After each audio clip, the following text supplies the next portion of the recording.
ছেলের জন্য কমলার রস আনতে গিয়ে হঠাৎ দেখলাম আমার বেস্ট ফ্রেন্ড আমার স্বামীর পায়ের উপর পা তুলে বসে আছে।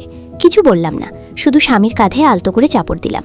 আমি কিছু দেখেছি ভেবে তার পুরো শরীর মুহূর্তেই শক্ত হয়ে গেল, কিন্তু আমি শুধু ঘুরে গিয়ে ছেলেকে এক গ্লাস জল ঢেলে দিলাম। আমাকে এত শান্ত দেখেই সে স্বস্তির নিঃশ্বাস ফেলল। সেদিন রাতে আমি ঘুমের ভান করলাম। একটু পরেই আমার স্বামী গোপনে আমার বেস্ট ফ্রেন্ডকে মেসেজ পাঠালো। কয়েক মিনিট পর সে সোজা আমাদের বেডরুমে চলে এলো। তারা এত বেপরোয়া হওয়ার সাহস পেয়েছিল কারণ তারা অনেক দিন ধরেই আমার দুধে কিছু মিশিয়ে আসছিল। তারা জানতো না যে আমি সেই দুধ খাওয়া অনেক আগেই বন্ধ করে দিয়েছিলাম। এর পরপরই আমি একটা ভোজের আয়োজন করলাম। অনুষ্ঠানে আমার বেস্ট ফ্রেন্ড পেছনে আমাকে অযোগ্য বলে উপহাস করছিল। আমি লাখ টাকার পোশাক পরে ধীরে ধীরে তার দিকে হেঁটে গেলাম। তার চোখ হিংসায় ভরে গেল, তাই সে ইচ্ছে করে আমার পোশাকে পা দিল। আমি যখন প্রায় পড়েই যাচ্ছিলাম, আমার প্রাক্তন প্রেমিক হঠাৎ এসে আমাকে ধরে ফেলল।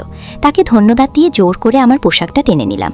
সেই টানে আমার বেস্ট ফ্রেন্ডই প্রায় ভারসাম্য হারিয়ে ফেলল। আমি তাকে জিজ্ঞেস করলাম, মজা লাগছে? সে এতটাই অপরাধবোধে ভুগছিল যে একটা কথাও বলতে পারল না। তারপর আমি স্বামীর হাত ধরলাম আর তার সাথে নাচলাম। আমি তাকে বললাম তার জন্য একটা সারপ্রাইজ রেখেছি, তবে প্রথমে তাকে আমাকে চুমু খেতে হবে। যখন পরিবেশ একদম তুঙ্গে, হঠাৎ বড় পর্দায় আমার স্বামী আর আমার বেস্ট ফ্রেন্ডের ভিডিও চলতে শুরু করলো। তারা মুহূর্তেই ঘাবড়ে গেল। পোর্টাররা ছুটে এলো। আমার স্বামী আতঙ্কিত হয়ে পালিয়ে গেল। আমি সবকিছু ঠান্ডা মাথায় দেখলাম। আমার বেস্ট ফ্রেন্ড ক্ষুব্ধ আর অপমানিত হয়ে আমার মুখোমুখি হতে এলো। আমি আসল কারণটা প্রকাশ করলাম। সে আমার স্বামীর কাছে এসেছিল, তাকে অন্য কেউ নির্দেশ দিয়েছিল। সে সেখানেই জমে গেল। আমি সুযোগটা কাজে লাগিয়ে তাকে আমার সাথে ডিভোর্স শেষ করতে সহযোগিতা করতে বললাম। তার রাজি হওয়া ছাড়া আর কোনো উপায় ছিল না। বাড়ি ফেরার পথে আমার প্রাক্তন প্রেমিকের সাথে আবার দেখা হলো।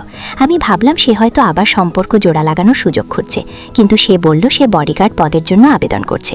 কাকতালীয়ভাবে আমি আমার ছেলের জন্য একজন ব্যক্তিগত বডিগার্ড রাখার কথা ভাবছিলাম। আমরা যখন কথা বলছিলাম, আমার স্বামী হঠাৎ হাজির হলো। সে আমাকে বিশ্বাসঘাতকতার অভিযোগ করলো আর আমার গায়ে হাত তোলারও চেষ্টা করলো। আমার প্রাক্তন প্রেমিক এগিয়ে আসতে যাচ্ছিল, কিন্তু আমি হাত তুলে তাকে থামিয়ে দিলাম। আমি ধীরে ধীরে একটা যন্ত্র বের করলাম আর আমার স্বামীকে বললাম, এবার তোমার পালা, তোমার কিছুই থাকবে না।